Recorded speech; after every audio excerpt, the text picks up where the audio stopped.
Hi, I'm Tricia, an organic gardener. I grow organically for a healthy and safe food supply, for a clean and sustainable environment, for an enjoyable and rewarding experience. Olives are tasty and nutritious, and if you've ever eaten a raw olive, you know that they must be cured before eating. There are several ways to cure olives: water, lye, a dry salting, or lactic fermentation using a brine. And the lactic fermentation is the way we're going to demonstrate today. Today I'll be making Greek-style brined olives. For this style of olive, start with either all green or all black ripe olives. It is helpful to select olives of a similar size for a more even curing. Discard olives that are bruised or scarred. As far as the supplies that you'll need at least a quart, but preferably bigger, container made of glass, plastic, or ceramic.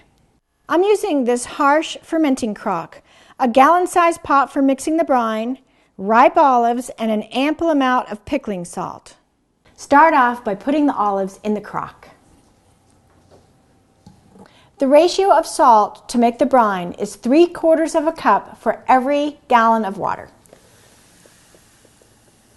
1/3 of the total water that you're going to use for the brine needs to be hot so that the salt will dissolve faster.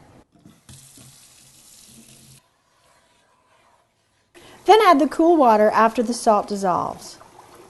Before you add your brine to the olives, put in your weight stones. Put a little cork plug so that the olives don't float up through the hole. Now it's time to add the brine. Make sure the brine covers the olives completely. I've moved my crock to an undisturbed location, and I'm going to let it sit here for about a week between 60 and 80 degrees.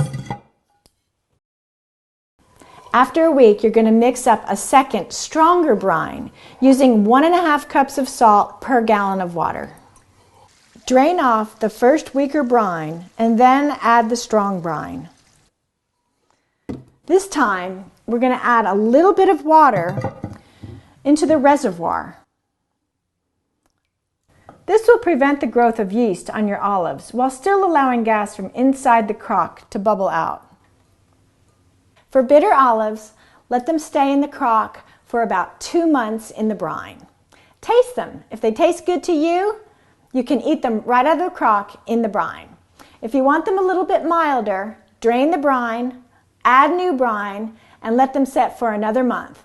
And then again, you can eat them right in the brine. You don't have to live in Greece to have Greek olives. So, cure some olives and grow organic for life.